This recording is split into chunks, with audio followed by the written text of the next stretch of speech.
Thank you everyone for joining us. I'm very excited to be moderating this panel, which is the coming together of two projects, and both of them are about fascism and games. So today, we're celebrating the launch of the board game Billionaires and Guillotines by Max Haiven and published by Plutocrats. This game, which we will all have the opportunity to play after the panel, involves us becoming plutocrats, vying to grab the wealth of the world before our actions trigger a revolution where we all lose a lot more than our assets. And we are also recording this panel live as part of the second season of the podcast, The Exploits of Play Against the Fascist Game, which is presented by the platform Weird Economies.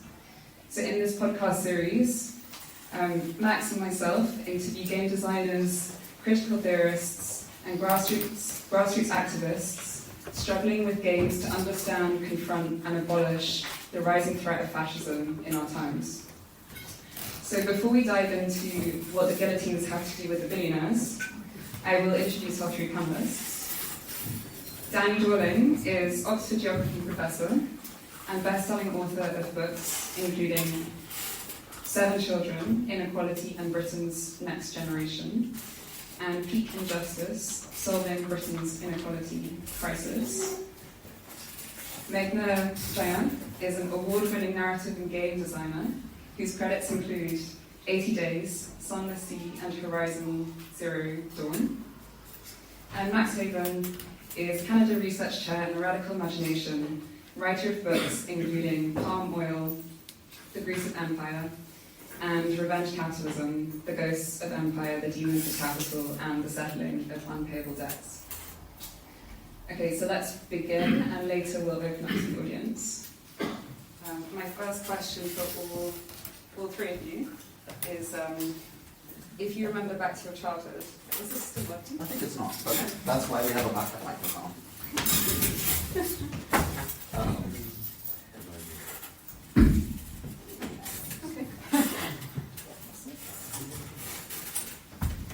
Thank you, Max.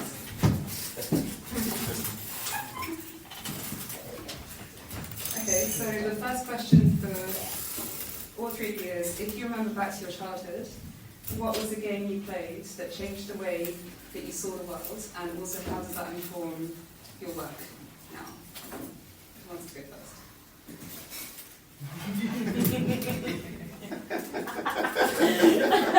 I feel like maybe the non-games person should go first. Danny. Okay, I'll go first. The oldest person. I'm afraid my games were like this, made out of cardboard, very old. The game that most changed my life was a game called Sorry. You're far too old for anybody to remember that. I was the oldest of... you remember Sorry? Yeah. I know it. Okay, I'm the oldest of 4 boys. As a Canadian, it's our national game. I was a bit bullying, although my poor mum hates to be reminded of this. I have a chip in the front of my tooth, and that comes from being so nasty at playing Sorry that she banged the table to try to stop me being mean to my 3 younger brothers. So gaming as a young boy in England was a form of fighting without hitting each other. You know, that was it for me. There are more serious ones. I can remember Hare and Tortoise, which is Penny Takers. It's a game where if you take your time, you win, rather than if you're patient. It's very clever. It uses a Fibonacci series, anyway, when you finally learn it. Buccaneer, I'm just being really old. A game that teaches you about how pirates operate. Many of these games, it's not just, I'm sure we're going to mention Monopoly, but many of these games actually in hindsight had a purpose which was wider than simply entertaining people. And to survive, they had to be more interesting. The key thing was that they involved more than 2 people, which meant that it wasn't necessarily directly competitive. You could collaborate or gang up, and weaker people could beat bullies. I'm going to cheat slightly, and I think my most interesting childhood experiences of the games were games that we either made up, games of imagination and like kind of, which are playing house, all of that kind of thing, but then the more structured version of that, which was, so the internet kind of hit when I was about 11 or so, and because I was a misfit child in moving around various different countries, I found like community online, and we would play things that were called play-by-email games, which are essentially kind of role-playing games where you'd kind of, create a shared universe together. Each one of you would just play a character, and then you just like write these pieces of epistolary fiction basically back and forth. The older version of that, it's kind of an import from fandom practices. So people who are like trekkers, I think back in the day, would like actually write emails to each other, like back and forth. It's wonderfully nerdy, but it's so creative and interesting, right? And I think for me it's super interesting to see the ways in which fan practices have become commercialized in mainstream games now.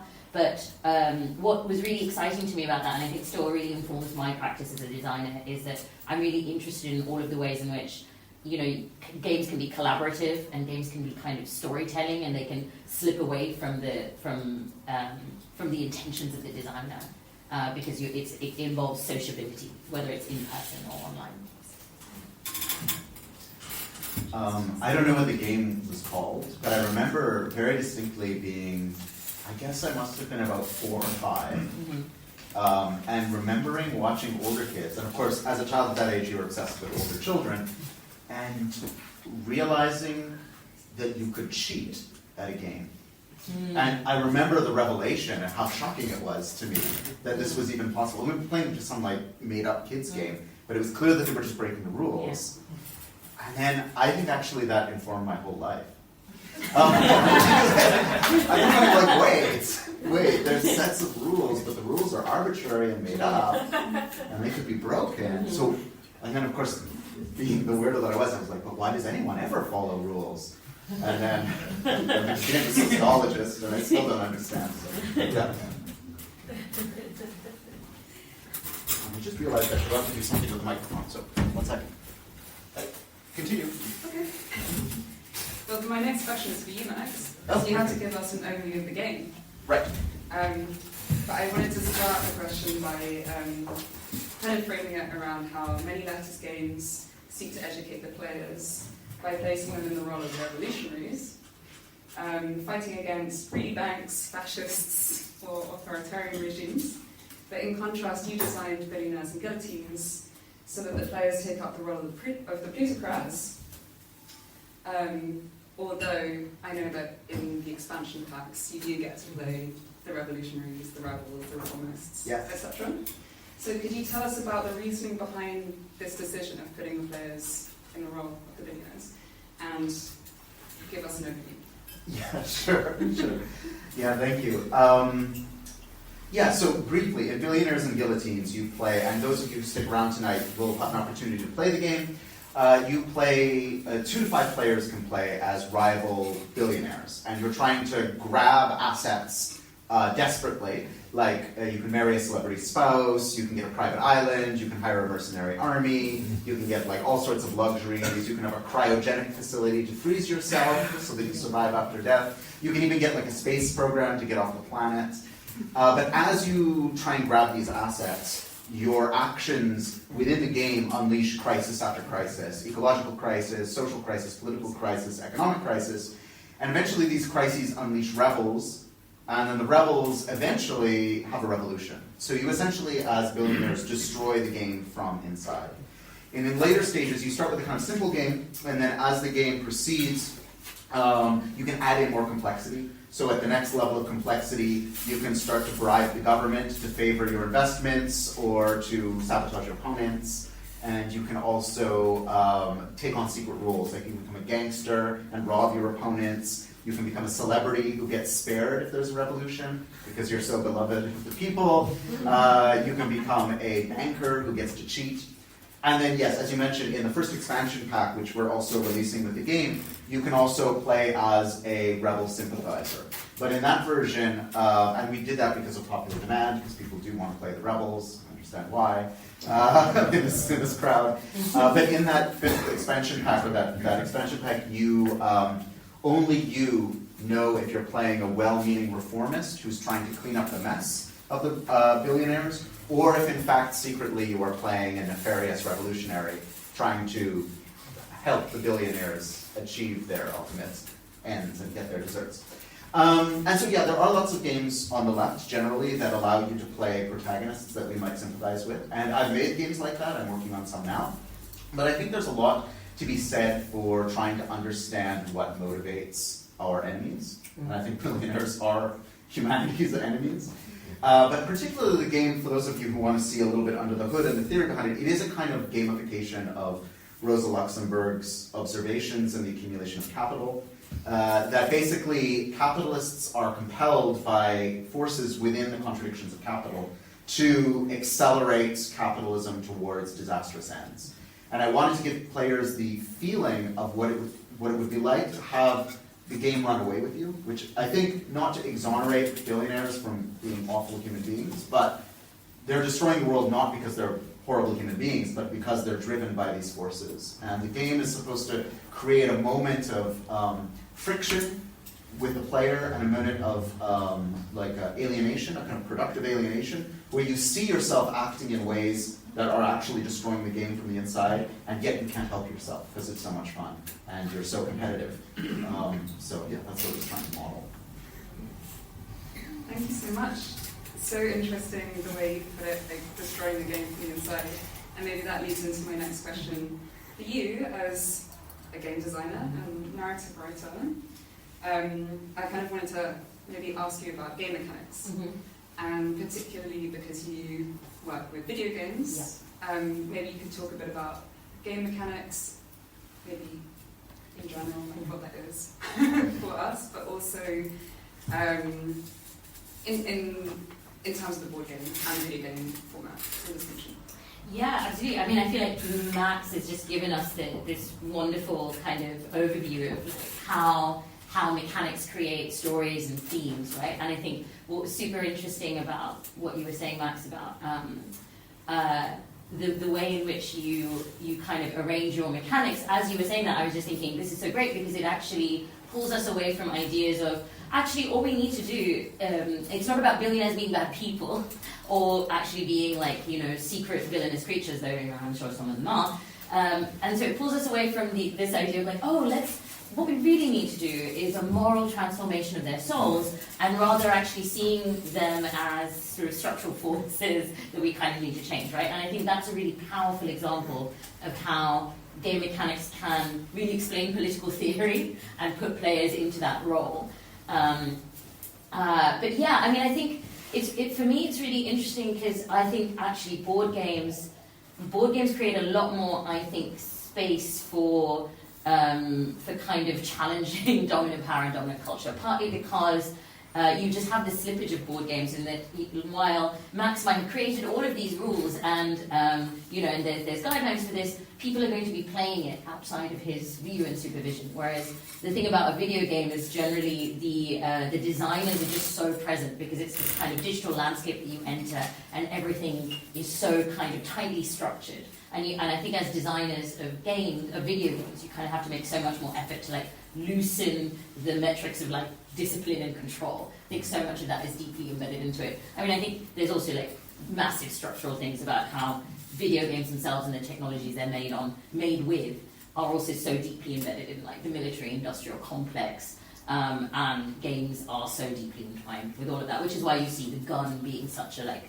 present and prevalent verb, right? And way of interacting with the world. But yeah, I mean, I think I think with video games we're often trying to pull back a sense of that sociability or allow players like room to explore. And I think a lot of the revolutionary and interesting, rebellious stuff that happens in video games often happens despite designers, rather than because of it. And it's people kind of misusing or subverting the game to different ends, which I think is really exciting. But that's kind of built into something like a board game like this, I think, which is great. I'm envious. Can you give us an example of how you might subvert I mean, I think, okay, so, there's a really, really basic one, which is that actually chat rooms in World of Warcraft were used as places to organise the Hong Kong protests. And actually, these kinds of spaces, which are sort of gamey and therefore not seen by the state as kind of dangerous organising places, and that are also slightly harder to kind of surveil, then become little havens for people to organise. There's, things like, sort of Free Palestine protests organised by kids in Minecraft, and I think, so it's a kind of digital, you can think about the game as a kind of digital space where maybe that kind of expression might be policed or might be very difficult to kind of organise and manifest in the real world, whereas it's a kind of, it's a place in which you can create community and actually do have that kind of expression, maybe without facing some of the consequences that you might do. In the real world, especially, say, if you're, and I think that's like the broader point, right, about like digital landscapes allowing for like queer expression and subversive expressions in that way. But also any game with a kind of economy built in. I think it's really interesting to see the ways in which like players and human beings do things that like create value in utterly like radical and interesting and weird ways, which really kind of I think fucks with lots of economists, which we love. Yeah. Thank you so much. Danny, you've written extensively about wealth inequality, especially in the UK context. So as we've heard so far, Billionaires and Guillotines connects the dots in our age of late capitalism between our government's increasing subservience to private finance and new forms of accumulation, the creep of what some might call late fascism, how multiple crises are connected to and triggered by actors or players, rather than some abstract, unexplainable forces at the behest of the market that we have no sway or agency over. So my question to you is, what do you think the game format offers in terms of players' engagement with these material realities, but also in terms of like what needs to be done and by who? And also besides the game format just being really fun. It's fun. I've played the game. Played the game with my family. Where I think it really works, games allow you to be childish, right? They allow you to relax and to be childish again. And you suddenly find yourself trying to buy that think tank. That is one of my favourite thing in a game is buy your own think tank. And it's very close to the bone. I know these think tanks in London. I know which ones have already been bought, but there's a big donation from a philanthropist. But there's the options. Is it going to be the yacht? What are you going to do? More, all about me.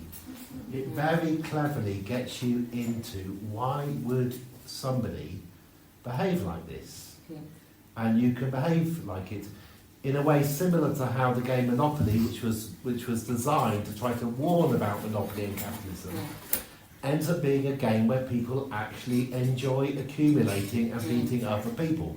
So you've taken the fact that people behave in this way as a way of showing us that these are little boys and they want to collect prizes, and they're behaving like little boys who don't want to be. I'm a male, so I'm allowed to do this, but it's very, very childish. I was at a talk yesterday where there was a brilliant lecturer from the University of Lancaster who'd done her PhD on analysing all of Donald Trump's tweets from the beginning. There's a lot of them, so she uses linguistic programming and things. And apparently he does actually author quite a lot of his own tweets. He's got his own phone as well as his team's phone. Elon does the same. It's just madness. Even if you are going to be a megalomaniac kind of future demigod, you'd have thought you'd have somebody checking. But no, they really believe they have got the word of God and they're going to improve your life by talking directly to you. And this game, where you, after half an hour, it doesn't take very long. It doesn't take very long to find yourself behaving in quite a despicable way. Almost trying to be more despicable than the other despicable people who happen to be the people you might share your life with. But you get to see how it can happen. And I think that's really valuable, and I can't think of another way in which that works. It's the opposite to what you're describing about being subversive. I have a secret subversive hobby on the small amount of gaming I do online, which is I try and do it as a pacifist. So you don't get very far in quite a lot of games if you don't believe in killing things. But it is quite fun to kind of leave messages and to say, hey, why don't we all just get together and not? Anyways, if you ever get worried about futile protests in the real world, trying to spread pacifism on video games doesn't get you very far. I was interested in... it's great that games are being used to collaborate. The famous one, if you remember, if anybody had a toddler 20 years ago, Club Penguin, do you remember that? Club Penguin. Do you remember Four Lions when they secretly met in the film in Club Penguin to describe? Anyway, these things.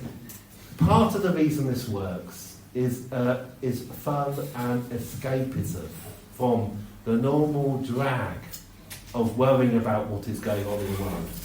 You might feel bad that you are literally playing Elon Musk, but there you are trying to work out how to create the new white planet that will be Mars in a way. And does that matter to you more than your personal extreme happiness and wealth on this planet? It's explaining the very base childishness of these people who are not demigods, they're not even fully grown up human beings. I actually have a question for Max about that, right? Because actually the whole game is structured around the pleasures of being terrible and of being a billionaire. So how difficult was it to add a DLC where you have like almost a completely different set of goals and narrative pleasures within the structure of the same game? Yeah, you mean for the expansion? Yeah, for the expansion.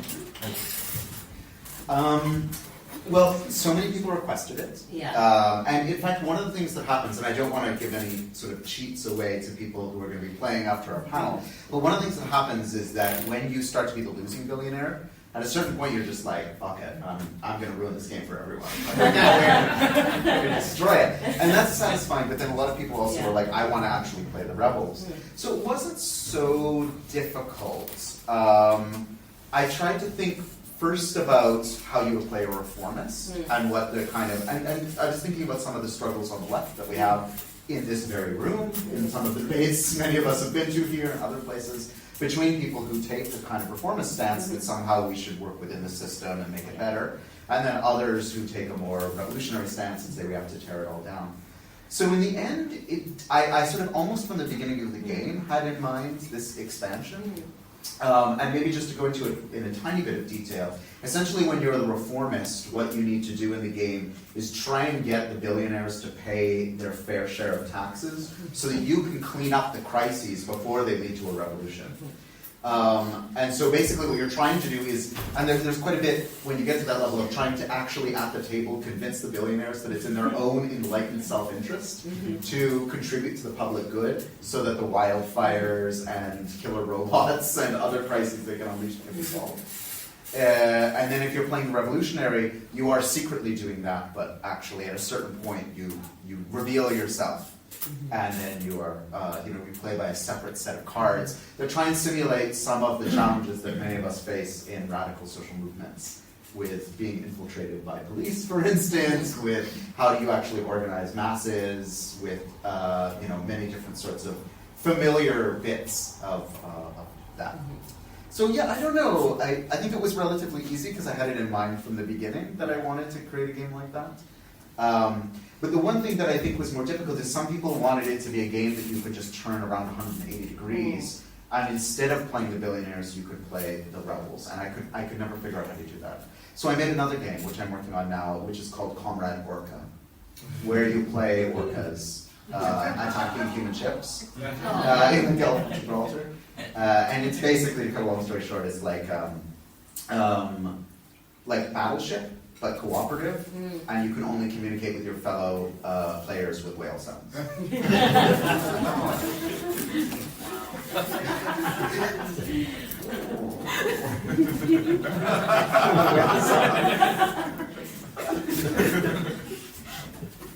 Great. Can't wait. written extensively about game design in the imperial mode, so which includes the financialization of games, what you've also written about is designs of addiction and colonial fantasies and the like. Yeah. So could you elaborate on those aspects of video games and also how you navigated them? And also if you can imagine a place for video games in a kind of post-capitalist, post-fascist, post-imperialist. That's a really interesting one, because I think that's I think maybe I'll start with that, because that's something that I talk about a lot, right? So Danella Meadows' book, The Limits of Growth, I think is just really, really interesting to me, and in that she really talks about actually we do not need electronic entertainment or many of the kind of pleasures of this imperial mode of living that we're in, right? Like what we really need is the fulfillment of our non-material needs. For community, for joy, for self-fulfillment, and all of these things, which really are not provided by video games in general, right? And I think there is one reading of that, which is to say that, like in a post-capitalist world, in a world like that, actually these things will be redundant. But I actually think it's more that they won't perform the same function. I think in a lot of ways, like all of these things in reality are there to kind of distract or numb us, right? And I think the same things, I think there is space for video games, but maybe they won't occupy the kind of primacy of position that they kind of currently do. Because I do kind of think that the increasing influence of particularly digital video games is a kind of reflection of this present capitalist moment that we're in. You know, they're just these locations where we can have these ultimate individualist fantasies, these kind of power fantasies. In many games, the protagonist is really the only real person in a world of objects. So it participates in those kinds of dehumanizations. Many video games kind of participate in these sort of heroic fantasies of saving the world. You know, many of which. And the fantasy of saving the world is kind of, I think, inherent to actually destroying it, and has provided cover for, actual real-world wars. And video games function as a kind of imaginative laundry for, I think, a lot of ideas that are really, destructive. Which isn't to say that there isn't, I think, potential here. And where I think video games can be really interesting is that actually it's much easier to reimagine the world inside a video game than it is in the real world. And so it's a space for, I think, radically reimagining our way out of capitalist realism. Because I think a huge part of the stuckness of where we are in this present moment is also that capitalist realism is so totalizing. And it just feels like this is the only way things can be.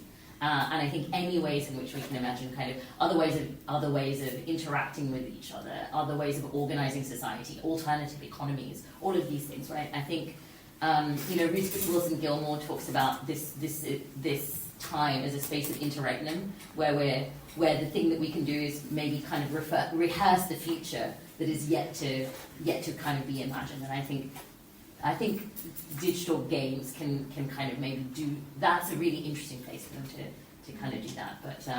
But yeah, I think for that to happen, we really need to be clear and look directly at the ways in which the mainstream video games industry really does participate in dominant culture, and kind of reifying so many really harmful ideas, and in many material ways, right? So every single game that has a gun in it, pretty much, has a group of developers that was flown to a weapons company, where they were allowed to shoot the guns, and the game is often sort of functions as this kind of little advertorial for many weapons, right? And so there are very material, direct ways in which we're participating in some very dark shit. And I think unless we look that in the eye and kind of move away from that, only then can you can really uncover an anti-fascist potential, if there is one, in video games. And just to follow up to that, how have you kind of navigated that in your own work?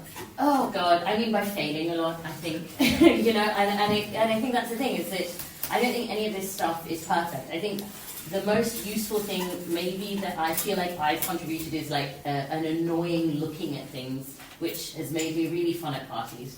It's just, just kind of like actually pointing out the ways in which, you know, things that people enjoy are really harmful, which is, yeah, really, it's a kind of interesting, it's quite a difficult thing to do, because I think, you know, as we were talking about earlier, games are a place where you can re-access childishness and joy. And when you question people's pleasures and enjoyments, I think there's a real reaction against that. But I think it's also really important for us to ask, kind of, as individuals and kind of societally and collectively, like, why is it pleasurable to go home at the end of the day and shoot a bunch of brown people with my digital gun, right? I mean, I think, why is war an acceptable, pleasurable activity, particularly when we're in this medium of agency, which is about us doing so? Honor, go. Yeah. No, I did wonder, as my children were growing up, why on earth we were in a world in which the one thing that my two sons were brilliant at was headshots. Absolutely brilliant at headshots. And I don't think For it's... those who are not in video games, what are headshots? It's where you get the most points if you shoot them straight in the head. When, you know... And there's a point scoring system for accuracy. There's this, I think you mentioned one, maybe two geographers, Ruth, summer geographer. Lots of games are about territory. There's the obvious ones like Risk and so on, but chess is about territory. The other thing about games, or why you play them, is about equality, because you start off, in theory, absolutely equal. And that's what makes it fun. And that's why it's not like real life, where you can't play, because if you do fight, one of you's bigger. I can remember when the Wii came along, and suddenly my very slight small daughter could absolutely beat up her older brother just via the video game. So yeah, we have this tradition, ancient tradition, 1,000-year-old tradition of games, because they allow us to play on a level playing field, but also distract us and teach us about things. Playing in general, my mum used to be part of the preschool playgroup movement. I was a play worker. The slogan is "Playing is learning for living." So the reason why we play, and it's essential, it's not just us, other apes and chimps do it, but playing is learning the beginnings of this complex interaction with getting on with other people, and how you deal with some people bullying and taking more than others. So this is particularly directly to the point. I mean, I do not know of anything else which is looking at the billionaires of today. But even with this game, everybody, of course, who takes part starts off with the same number of cards and the same chance. And it's really interesting to think that that's the whole point of games. It would be pointless otherwise. There's a philosopher called Jerry Cohen who wrote a book called The Camping Party, about why people go camping and what they do together and what it's about. It's about enacting and equality, because it is not fun trying to beggar your neighbour, but you use games as a way to try to understand what it is that people do and how to deal with it in life when things go wrong. But it's only a game, so it's okay. You're learning how to deal with losing everything and how to cooperate with other people. So I think that's so true, but I have this dark worry about my own video game practice and video games in general, which is that are they appealing to us because they provide us a fantasy of equality and a fantasy of agency in a world which offers us increasingly fewer opportunities to express that in our real lives? And is that good in that it keeps that feeling alive, or are we just offering you this kind of digital facsimile that actually has no nutritive value whatsoever to allow yourself to kind of reconcile yourself to the ways in which that is not happening for you in real life? So, yeah, I think that's such a... I'm plagued by this question Yes. as well. Yes. And I guess I feel... at the same time as I'm working on this game, I'm working on a book, which is tentatively titled The Player of the Played, How Gamified Finance Led to Fascism. So you don't have to buy it, you know how it ends. But in it, I'm thinking about what does it mean to think about games in a moment when the vast majority of people here in London and anywhere just feel like they're stuck in an Yeah. unwinnable game. Yeah. And the popularity of Squid Game or the Hunger Games, I think, is the tell in this equation. And it's also a moment of capitalism where, like we tend to think about capitalism as just this merciless, exploitative system, an oppressive system, and to a large extent it is. But one of the things about this financialized, debt-driven, consumerist moment of capitalism is that it also relies on all of our agency as well. Mm-hmm. It makes everything into a mini game. Yeah. So like housing becomes a mini game. Like, are you going to be able to buy a house? Are you going to use that house to be able to like invest for your future and sell it high? And, or similarly, like education becomes this kind of investable opportunity, this kind of mini game that you're forced to play. And everything in life, I mean, dating, online dating becomes like this. Every aspect of our lives gets gamified, either officially by a gamification industry, which makes an app on our phone to spy on us and nudge our behavior in certain directions, or in a kind of like strange metagame that it feels like we all got enrolled into and we can't get out of. And my conjecture is that working with games must have something useful to offer in that moment, especially as like, some of the statistics say 3 billion people play a commercial game once a day. And so like, we who want a better world can't afford not to engage with that. And yet I'm haunted by the same question, which is like, at what point are we just creating more games for people to be in? And then how could a game spin itself out into some sort of real world solidarity that might contribute to these collective struggles to end the coercive game and allow us to enter a world where all we do is play, our post-work utopia. As opposed to games just being a lovely, sort of seemingly playful storefront for the casino or the shopping mall, right? Which is really, and I think the point about gamification is really to that. And I feel like as games designers, this is something that I just feel like we should really be alive to, that all of these interesting skills that we've developed in terms of like engaging people and expressing different kinds of agency will just increasingly become harnessed to the player as consumer, to just kind of further colonize people's imaginations and bring them into the extractive grasp of capitalism, which, it's not really why I became a game designer. And it's not really why I make art, but I guess that's why AIs are going to take over, because it's maybe a good opportunity for me to give a plug that in this very space on July 11th and 12th is the Games Transformed Festival, which spun out of the World Transformed. A number of the organizers and past participants are here tonight.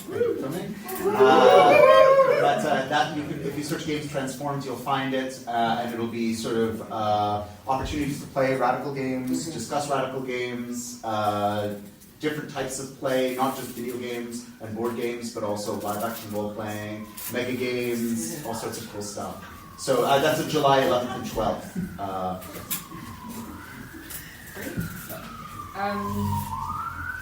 Switching the topic a little bit, can you tell us about your choice of the guillotine as the instrument of abolition? Yeah. I think the guillotine,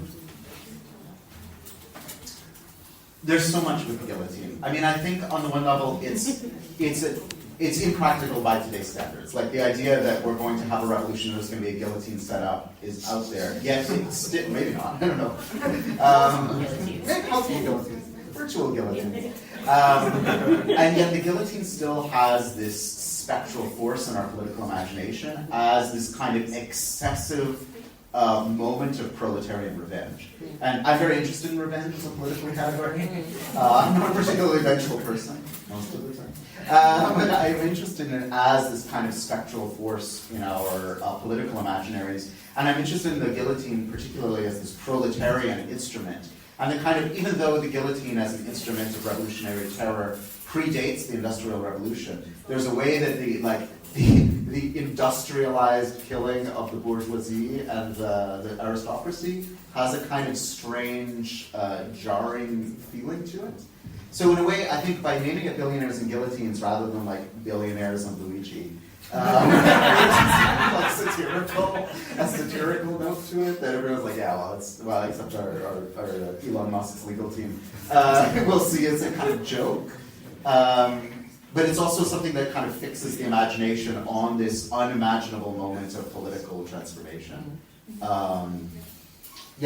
And also there was something, quite darkly playful about the proletarian seizure of the guillotine in the French Revolution as well, where, in ways that are horrific, and I don't think we should necessarily repeat, the killing of the aristocracy became a kind of game. And this was in direct contrast to the kind of games that were being played by the aristocracy with the lives of the proletariat before the French Revolution. I'm interested in games as transgressive as well. Not necessarily because I think we should always play transgressive games and we should be like edgelord gamer, not this reason, but because I think there's something very deeply elemental in the way that we use games and play to explore impossible opportunities, to explore being things that we would never be in real life, like a horrible billionaire.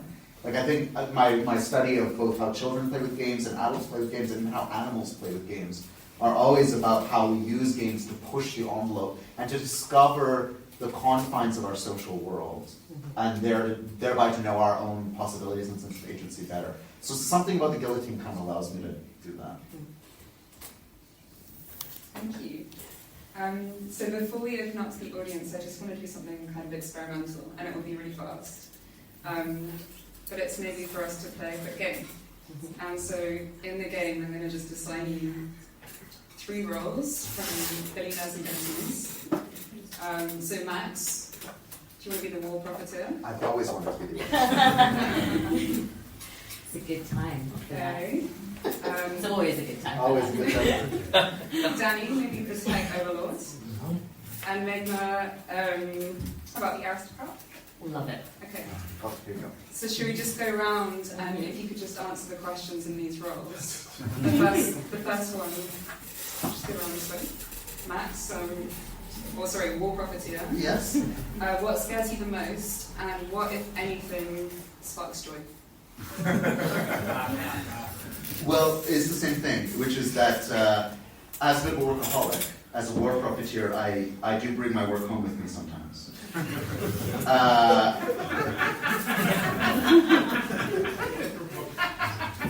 And I'm just sometimes afraid that I haven't put all the safeties on my killer drones that also take care of my children and cook my meals. They might start a robot uprising. But I can assure you and all of our investors that the chance of that happening is extremely small.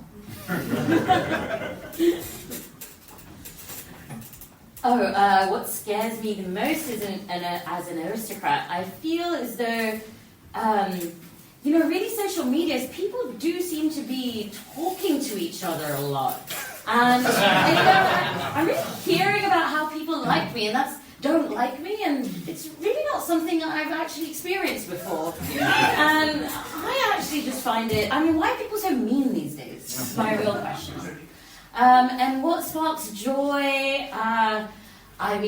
All of my hoarded land, illegally obtained wealth, not having to pay reparations for anything. So many things in the world that really spark joy for me.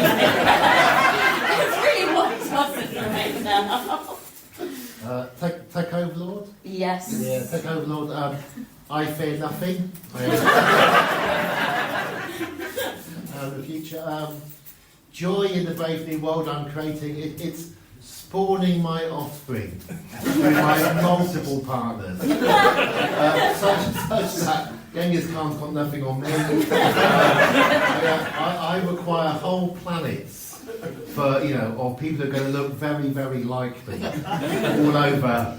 And this is my vision and why you should trust me. Do you trust the police?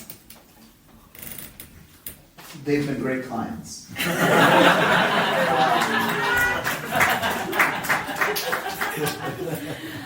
Dear boy, of course I trust the police, especially when they know their place. They're just, as long as there's a bit of forelock tugging involved, Constable is a wonderful entity. I will be replacing the police with something that's in all your interests. Don't bother your little brains about it, you won't understand. Me and my men will be programming it, and you'll know about it soon enough.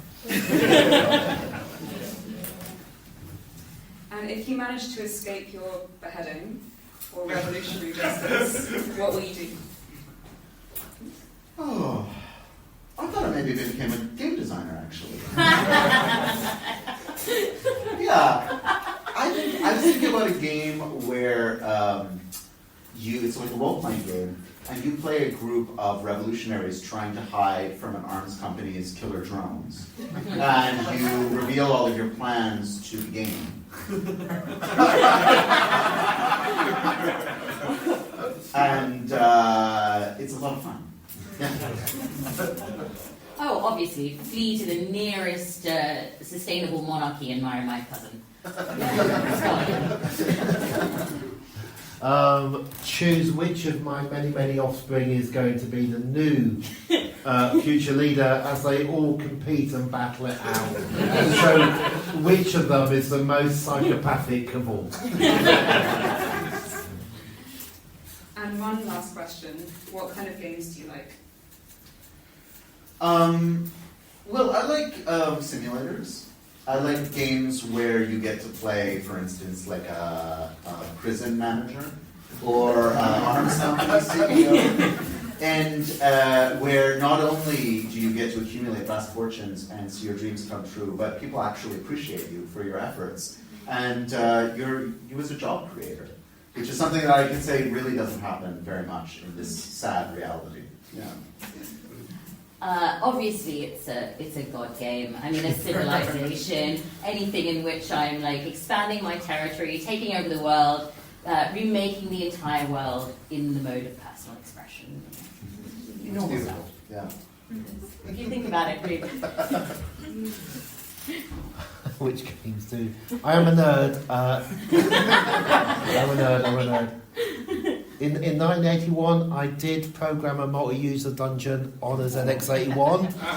Obviously, if I'd been Mark Zuckerberg, I could have, I do like these games that allow people to put themselves in an entirely different situation, in an entirely different place. I think it's good. I do take seriously those utopians in the past that said the future is going to be leisure.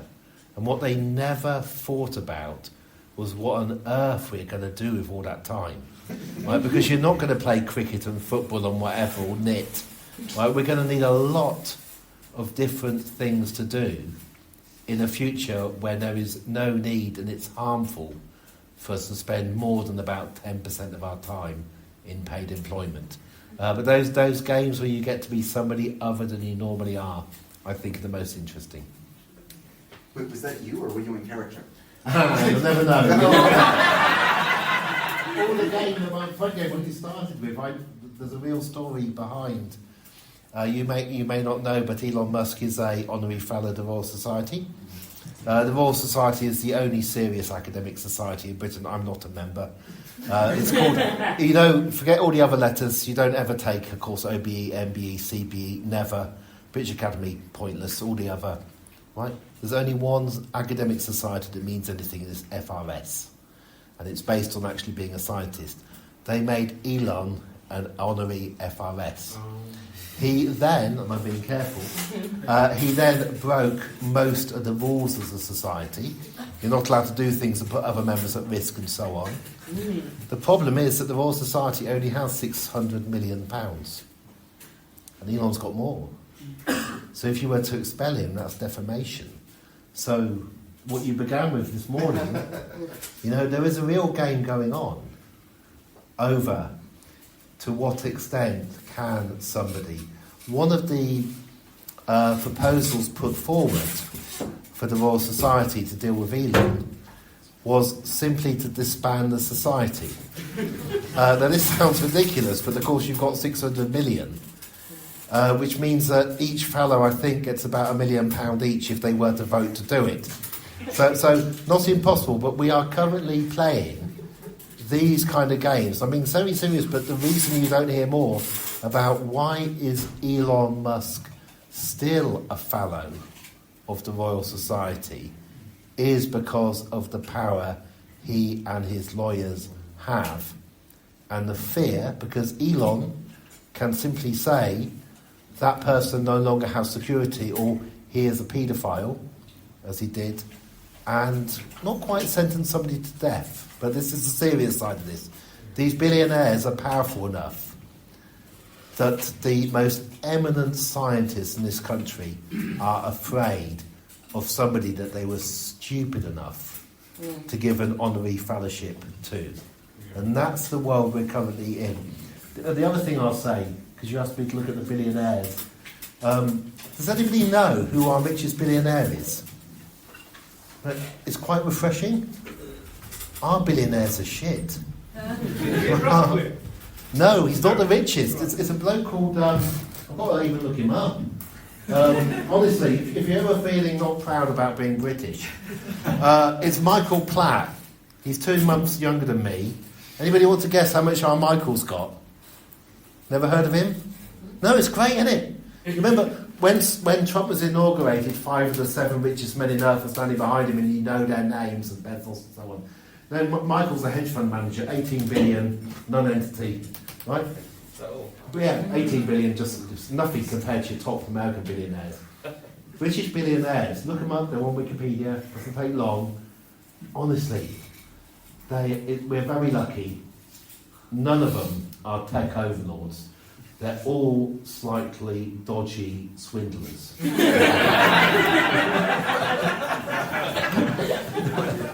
Except with dodgy swindlers and guillotines. Okay, so shall we open up to the audience? If anyone has any questions, we've got a roving mic. They even put new batteries in it. Great. Yeah. Oh, and another note is, if you don't want your voice on the podcast, just say at the beginning of your question, and it will be edited up. Yeah. Anyone?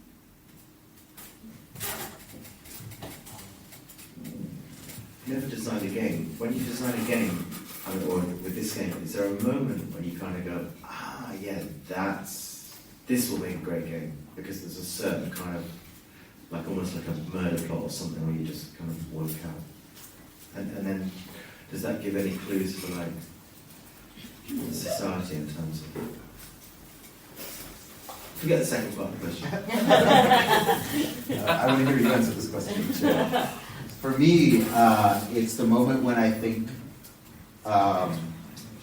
like I could play this with all the people I really care about in my life, some of whom don't like games. Where I'm like, oh, this has enough role-playing in it, and enough rules, and enough cheating, and enough like funny bits that like everyone's gonna have a good time. And then I'm like, yes, that's exciting. Because I think there's a real temptation, especially like I'm into procedural games as a designer. So I love playing role-playing games and live-action role-playing games and tabletop role-playing games. But I'm really interested in like rules and how you can build a structure with rules that people can find agency inside of. And so it's really tempting for those of us who are designing those types of games to try and we get so attached to mechanics and the mathematics and like figuring out how you balance a game. I play a lot of games with like playtesting groups where like people are so interested in like it's almost like making an engine, like an engine for a sports car, but a lot of those designers don't care so much about like the actual interior of the car or what it feels like or if it's safe. So I really like a game. The thing that gives me a great deal of satisfaction is when I can imagine all of those different people who would play the game and still have a good time. That's when I think it's. I think I definitely do have that feeling, and then 3 months later you realise like it was completely delusional, and you have to go back to the drawing board. But I think, kind of going back to what you were saying, Max, I think there's something else that is helpful for me to always keep sight of, which is like, what is it that I actually really want to say? Like, what is it that I want this game to do to the player? What is the kind of internal transformation that I want to happen?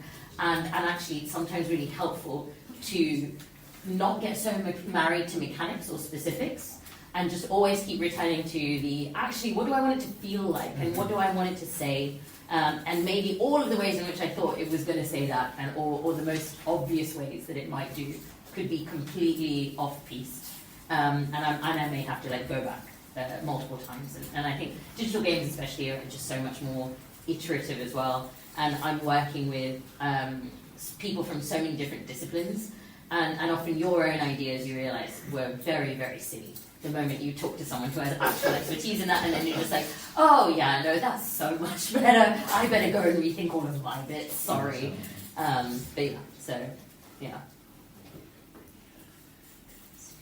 Oh, there's so many hands. Maybe we should take a bunch of these questions and then we can all answer. Yeah. Did you want to respond to that as well? No. Hands again. Oh, that's very exciting. Hi, yeah. So obviously, Billionaires and Guillotines is a game that's trying to get players to think about some of the things that the game is modelling, and you've also described that the game is trying to model some Luxembourgian stuff. Did you struggle at all with like knowing at what point to kind of start abstracting and start rounding those corners in order to not create a game that's too complex, while still retaining the like core of a message and some of the like crunchier bits that you wanted players to think about?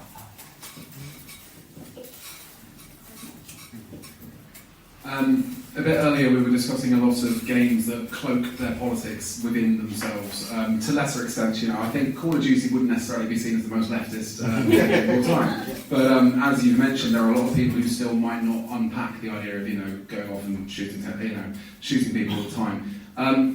You've already mentioned how Billionaires and Guillotines is, you know, you use the word guillotine because you want to evoke a political mindset initially. Was that a difficult decision to not cloak it within a more kind of, yeah. Hi, a couple of questions for me. So the first one was actually originally off Call of Duty.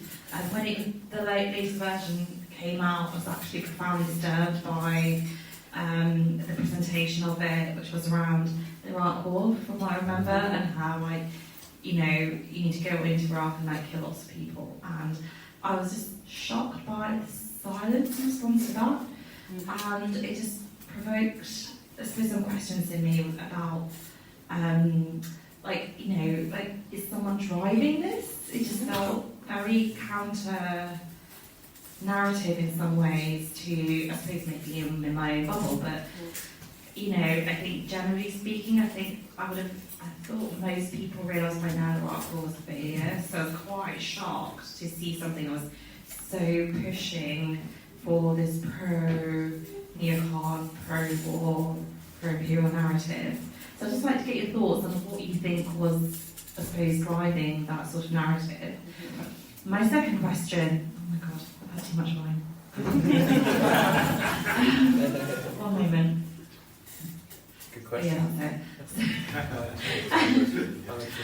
I suppose, like, in terms of designing the game, like, I was just thinking, like, the games that I really enjoy, I just think are, like, actually quite competitive, like, quite, like, game-driven, like, you know, like Scrabble, for example. And then I just thought, like, how do you sort of balance that with, I suppose, games that I imagine on the left are more around trying to be more cooperative, trying to expand the imagination and so on, exploring different themes.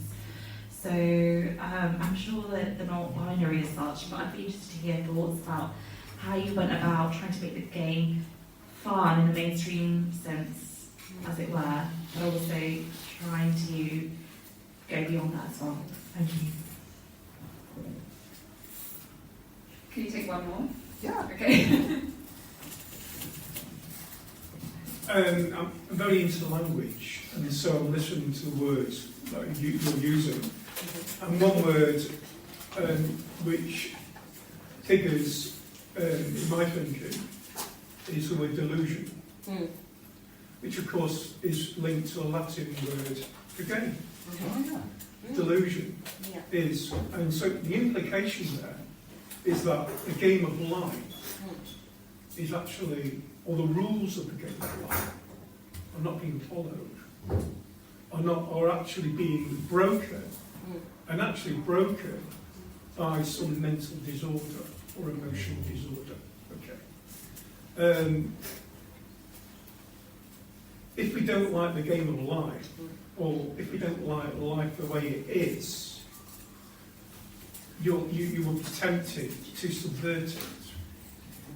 And so, to me, the folly of the modern world has actually has fallen, has collapsed. It's almost completely collapsed into a trite, banal game, right? And so I can be very serious, as I might appear now to be, about this, but at the same time, that doesn't really achieve very much in moving the dial of necessary transformation. So I do a lot of playing around, but I'm also conscious of the fact that life is not actually a game, because it has perhaps an infinite multi-dimensionalness that is possibly, I say possibly, impossible to replicate in a man-made game. So I'm probably implying that the game is not that life is not. It's not only human. It's not only not human-centric. There are puppeteers, or there is a puppeteer, or there is an external force, or a force which you can't even position, which is involved in life. Anyway, that's not really a question, but that's the way it is. That's the version.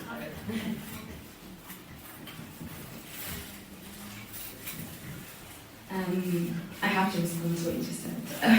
Of course, life isn't a replication of a game, but I'm interested in to what extent you're using a game as a sort of modelling of real-life social processes. I mean, on the one hand, capitalisation is about how much capitalists are prepared to sort of pay in the present for like a future flow of earnings, and that's kind of like a speculative investment. And it's not just about this like accumulation of wealth per se, just more, but more than like capitalism is like a way of restructuring a kind of relative architecture, right? Where you can you're structurally positioned to have more than. It's about beating the rest, and so that's kind of game-like. But then also, like monopoly capitalism means it's not competition per se, but like sabotage of components, and then also.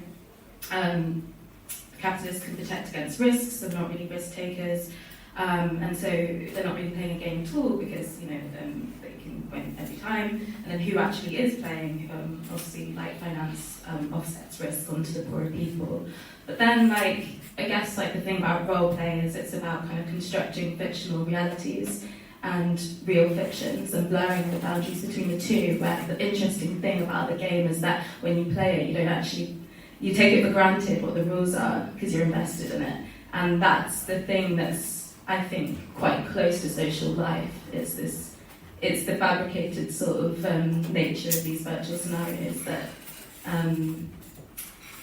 takes the book. It's similar to the structure of games, and it's also similar to the structure of narratives. Like when you read a book, once you're invested in the character, you take for granted the plot, and that's not me saying that. That's someone else.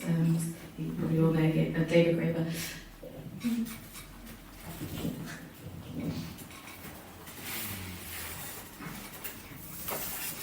Excellent. I mean, maybe we could just address the last one first. I think it's a really interesting one. In a really simplistic way, you could talk about games as sort of pleasurable agency, right? And games design as designing sort of pleasurable agency for people. And I think that kind of goes to really both of your points that you two were making. And I think there is something here also about the complexity and unknowability of all of the systems and structures that we have to grapple with as kind of people in the world right now. And the game as a kind of simplistic abstraction, graspable abstraction, right? And I think part of the pleasure of the game is eventually its rules can be understood because they are man-made, because they are designed to be known. And so it provides the kind of fantasy and pleasure of, I can understand how to win. And I can understand how to be good at this game when most of us feel like we are in a rigged game, and there is no way that we can kind of get our heads around that, really. And it's actually unrealistic to ask most people to do that, right? And that's part of the horror of the current moment, is that we're all told we have all of this agency, we're kind of enlightenment beings who wander through the world guided by the light of our own self-interest, and if we win, it's because we're very good, and if we lose, it's because we're morally bad. You know, and the game is like a fairness fantasy of that. But yeah, I think that, I hope that sort of gets to a little bit of what you two were talking about. Yeah. I would say that capitalists are still playing a game, but they're playing more like playing their casino, where rather than in the normal casino, in case you didn't know, it's the house has the advantage. It wins 2% to 4%, depending whether you're in America or the UK. There's two noughts on the roulette wheel or one. But normal capitalism, you're playing a big game where odds on you win slightly, but you can still lose. And so you get these heroic stories of I played the market and survived, where people know. Most 99% of firms that make it for VAT are bust or disappeared within 10 years. So it's not odds on for winning. And thinking about games is really useful. We invented and use games because it's complicated being a pro-social mammal. You know, we're a very unusual creature. George Monbiot has identified the only other mammal that's like us is the naked mole rat, and you know, they haven't invented games, so they haven't got an opposable thumb either. So we're it. But these are old. I like your comment about the game of life. There was, if any are nerdy enough, John Conway invented the game of life in 1968, which was one of the first AIs. But I'll say nothing more. But for nerds, the morals of these letting your children shoot. I'm one of these 1960s children, where we weren't allowed guns in the house. There's actually a sign on our back door that said no guns, which meant toy guns, of course. But the way I've justified it to myself over the fear of how did we allow this to happen is when you watch people play chess, a game that long predates capitalism. You play chess, there is a pile of a massacre by the side of the board. Right? I mean, it really is about mass killing. It's all about hierarchy. You can't have a revolution. Yes, a pawn comes into a queen eventually, but you know, everybody knows their role, and the bishops are always there. So I don't know. I think chess is just as dangerous as Call of Duty. But we need nicer, fun games which are not about killing each other. The fact there's so many games, it's taking pieces, it's checkers. You think it's about this competition, and look at it and think, where did it come from? We've lived in a couple of decades of absolute incredible explosion of games. Right? It's a good time to be alive. Human beings in the rich world have had the capacity to produce more games in the last 20 years than in the rest of human history put together. Something really interesting is going on. The last thing I'll say about games, just in case, do any of you know a card game that's called Shithead? Yeah. You do? Great. One of my favourite things, because of course games are a language that you use when you meet strangers. Okay, so you can play Shithead with other people. One of the favourite memories of my life is an Australian couple in India playing Shithead with my children, but trying not to use the word shithead, which is what, when you bang down the ace and you win, you have to shout out shithead. But obviously if you're playing with a 4-year-old, it's not necessarily a good idea. Watching strangers using games to be human with each other is just beautiful, right? It's about being human. It's a very, very basic thing that we've done for millennia. We're now playing with doing it in different ways, and it really is very, very, very interesting. Yeah, I would echo that we're in an amazing moment for games, both digital games, which have become much more inexpensive to produce and get out to a wider public, and also board games, especially thanks to the unfortunate affordances of crowdfunding campaigns. And let me just take a moment to support our crowdfunding campaign so that we can actually manufacture this game and, send copies to Elon so that he really threatens to sue us. It's a lot easier to make a game now than it's ever been, and so we're seeing an incredible proliferation of mechanics. And maybe I would tie this to one of the questions about making competitive games and cooperative games. I mean, I'm very interested in competitive games. I'm interested in games as transgressive. I'm interested in playing like games where you play the enemy or you play, bad characters. But there are amazing radical games that are being produced on more cooperative themes, and some of them you can find linked in the various propaganda about our game. But just a couple of shout-outs would be like the TISA Collective, which has made some really interesting games working with unions. There's a very good game of urban insurgency called Block by Block, which some of you have played, which is about like defending your community from the police. Mateo's here, whose game Daybreak came out last year. Excellent cooperative game about climate change and dealing with climate change, which also won the biggest games award in the world. So congratulations, Mateo. So I just think, cooperative games are also having a renaissance in really great ways. But maybe I would just sort of conclude on this question about like, where do we draw the line around what is and isn't a game? And I think one of the things that I've experienced as a relative latecomer to designing games and thinking about games is the kind of way that when you stare into the game, it stares back into you, and you begin to see everything as a game. And obviously, like, not everything is a game, right? Like, global hunger is not a game. Weirdo games that, like, the Trump administration is playing, sending people to dungeons in El Salvador, or destroying the global economy. It has a game-like character to it, but it's definitely not a game for the people who are affected by it.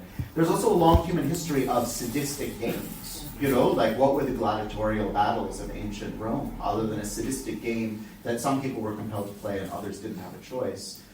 And I think the capitalism that we live in now also feels that way, like we've been somehow subscribed into a game we didn't get to choose. And so I just tend to think that, like, maybe not everything is a game, but because, as we've been talking about, games are so elemental to our being. And it's not only elemental to our being, but are elemental to our being together, being a social species, that we can begin to use games as a lens through which to understand so many different aspects of our lives. And then games themselves, we can make games that help us explore common problems. And I feel like that's part of what Billionaires and Guillotines is trying to do. It's a game that tries to help us explore how did our agency run away with us? How did we empower some people to play a game, as the billionaires believe themselves to be doing for the most part, that is destroying the world? But then the question is, like, at what point is that lens no longer useful for thinking about the world? And I don't know if there's a definitive answer for that. I would say maybe one quick last thing, which is that I've been recently studying how certain billionaires play games and think about games. And I've been particularly interested in the scumbag Peter Thiel, who's the billionaire behind Palantir, behind Facebook, and largely behind the Trump administration in many ways. And he's a guy who grew up very alienated from society in various ways, playing a lot of chess, and who basically sees reality as a game that he can manipulate.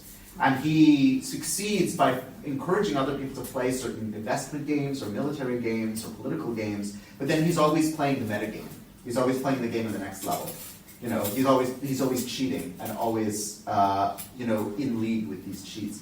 And I think there's something really interesting in this moment that we're in, where we're constantly being told you should play the game, you should play the game, you should play the game, and some people are sort of jumping ahead and playing a completely different game that really explains a lot about what we're in. So the question, I guess, is, like, for those of us who want a different world, do we want a different world where we are playing a game where all the rules are fair? What kind of game is it that world would be? Would it be a game? Would it not be a game? Does the game metaphor help us think through not only the world we want to create, but the mechanisms by which we might get there? I have a whole bunch of questions about that, but no definitive answers. Maybe we should play a game. Yeah. So we'll take a very short break, Thank you, all of you. Thank you.